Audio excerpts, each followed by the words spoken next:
Hello students, hello guys, welcome back to my channel, Asavio Channel.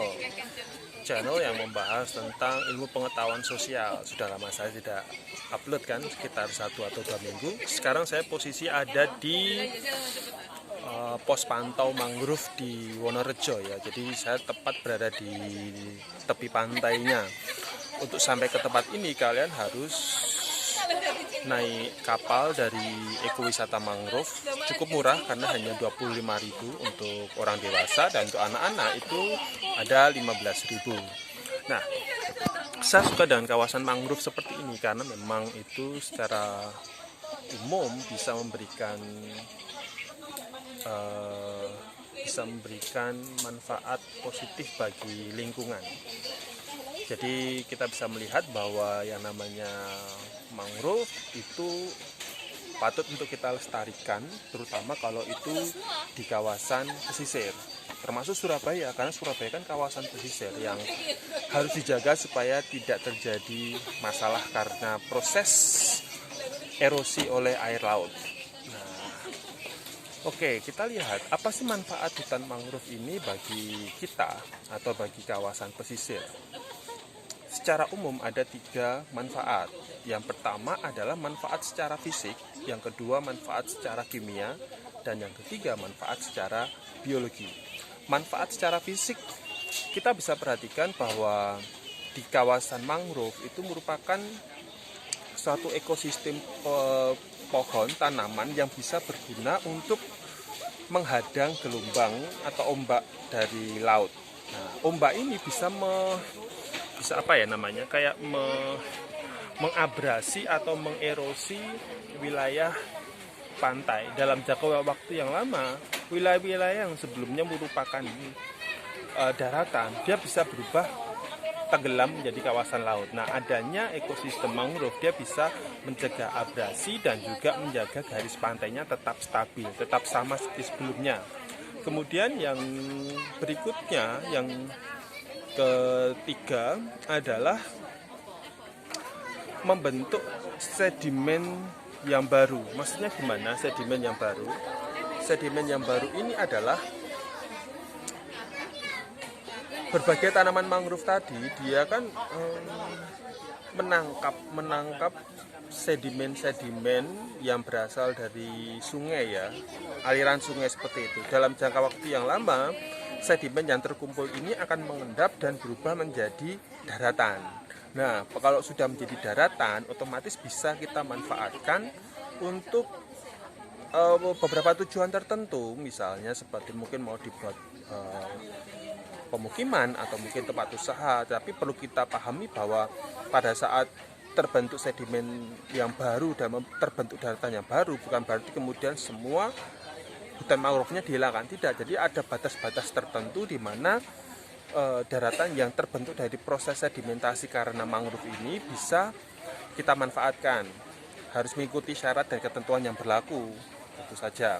Terus berikutnya yang keempat adalah untuk mencegah adanya intrusi air laut. Jadi intrusi air laut ini, kalau misalnya tidak ada kawasan mangrove, maka air laut bisa dari dalam tanah itu dia bisa masuk ke dalam daratan. Efeknya adalah kalau misalnya sumur-sumur itu dia airnya bisa menjadi asin rasanya. Nah, untuk mencegah hal seperti itu maka harus dilestarikan kawasan mangrove ini supaya setidaknya peluang air laut untuk bisa masuk ke dalam daratan itu juga bisa dikurangi.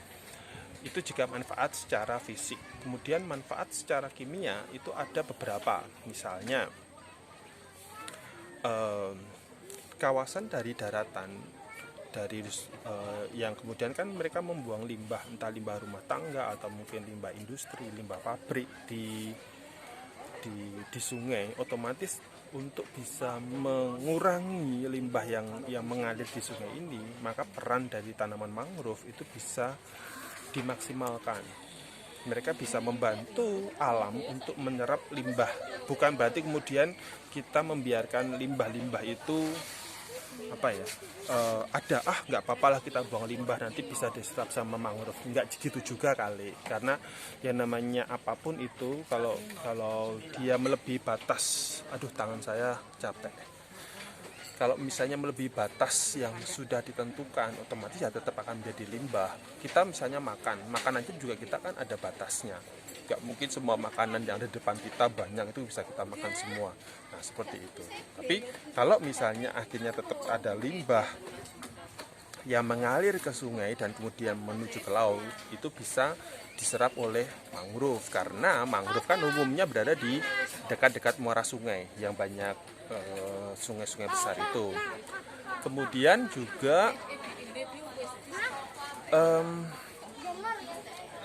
bisa mengurangi polusi udara. Jadi karbon dioksida itu bisa diserap dengan melalui tanaman mangrove ini. Biasanya kan kalau kita berupaya di kota-kota seperti Surabaya, untuk mengurangi panas, untuk mengurangi polusi udara kita tanam pohon. Ya nggak apa-apa, itu bagus sekali. Ada banyak taman di Surabaya ini. Tetapi kan manfaatnya hanya untuk kawasan di tengah Surabaya saja yang untuk mengurangi karbon di sana.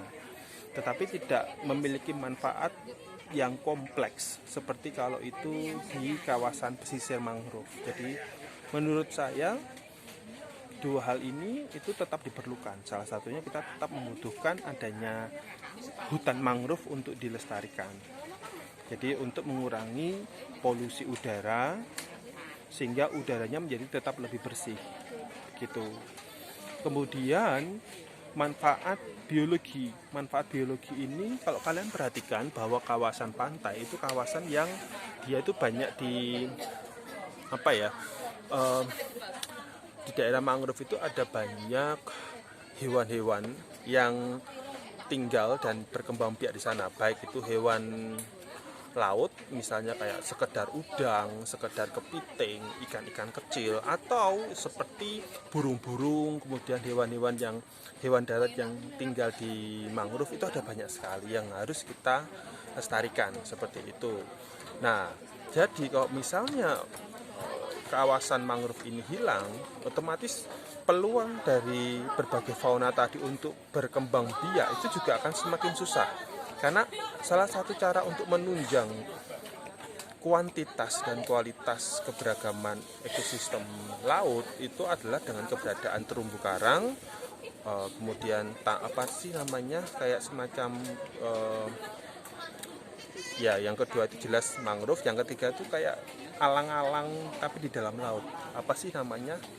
Lupa saya kalau dalam kondisi live ini. Pokoknya itulah. Nah, itu tiga hal ini harus ada semua sehingga keberadaan ekosistem di dalam laut itu bisa terjaga dengan baik. Oh ya, kalau misalnya saya mengatakan mangrove dengan bakau itu bukan hal yang sama ya, karena bakau itu bagian dari mangrove, tapi mangrove belum tentu bakau, karena ekosistem mangrove itu terdiri dari berbagai jenis tumbuhan, salah satunya adalah bakau. Jadi supaya kalian tidak salah dalam mengambil kesimpulan. Kemudian untuk syarat apa aja sih supaya tumbuhan mangrove ini bisa berkembang, bisa bertahan? Nah, ada beberapa syarat. Yang pertama adalah tumbuhan mangrove itu bisa tumbuh di daerah tropis. Di daerah tropis ini misalnya seperti di Indonesia, karena di Indonesia itu tanaman mangrove itu adalah yang terbesar di seluruh dunia. Kemudian yang kedua adalah memiliki kondisi pantai yang cenderung datar. Jadi kalau dengan daratan yang cenderung datar, otomatis mereka bisa berkembang dengan baik. Tapi kalau topografinya itu curam pantainya, otomatis peluang mereka untuk berkembang juga akan susah. Kemudian syarat yang ketiga adalah harus mendekati muara sungai, karena muara sungai itu kan dia banyak membawa sedimen ya, jadi otomatis dan itu kan kawasan yang airnya itu juga kayak peralihan antara air yang tawar dengan air yang asin. Tapi ada jenis-jenis mangrove yang dia memang bisa survive dengan air yang kondisi benar-benar 100% asin, ya bisa. Tapi dalam arti adanya muara-muara sungai ini, dia akan menjadi tempat yang paling awal untuk tanaman mangrove bisa tumbuh. Itu yang terlebih dahulu. Kemudian apalagi ya sesudah dari, oh ya, yang keempat adalah adanya ini ombak yang tidak boleh terlalu besar. Kalau ombak yang terlalu besar itu membuat tanaman mangrove, kalau dia dalam posisi yang kecil, peluang dia untuk bisa tumbuh itu akan kecil, kan dia baru akan ditanam, dia sudah akan tersapu oleh ombak yang besar. Makanya di kawasan-kawasan yang ombaknya itu besar, peluang mangrove ini agak susah untuk tumbuh. Tapi di kawasan yang ombaknya itu cenderung kecil, peluang mangrove untuk berkembang ini besar. Memang manfaat dari mangrove adalah untuk mengurangi dampak dari ombak besar ini. Tetapi kan itu kalau sudah besar, kalau dia masih posisi kecil, anakan, otomatis dia kayak, ya namanya anak kan seperti bayi kan, kita nggak bisa menyamakan seperti orang dewasa kan. Jadi itu dia harus dijaga supaya dia tidak langsung hancur atau kayak tersapu oleh besarnya ombak seperti itu. Nah, ini manfaat dari mangrove itu seperti itu. Jadi itu syarat-syaratnya juga. Dan kalau kalian sebagai warga Surabaya, tinggal di Surabaya, saya sarankan kalian mencoba untuk datang ke mangrove ya.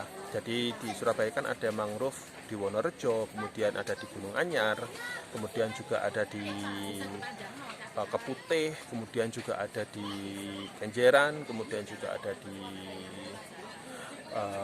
utara Surabaya. Tapi kalau yang di utara Surabaya perbatasan dan Gresik saya belum pernah ke sana soalnya. Tetapi berbagai tempat tadi sudah diupayakan untuk dikembangkan juga menjadi tempat wisata. Cuma dari berbagai tempat yang paling terkenal memang wilayah Wonorejo ini menurut saya, dan kawasan Wonorejo ini akan dikembangkan menjadi hutan hutan yang lebih gede, taman mangrove yang memiliki nilai lebih tinggi daripada posisi sebelumnya. Oke, itu aja, dan akhir kata jangan lupa di subscribe supaya saya bisa membuat video-video yang lain, dan sampai jumpa.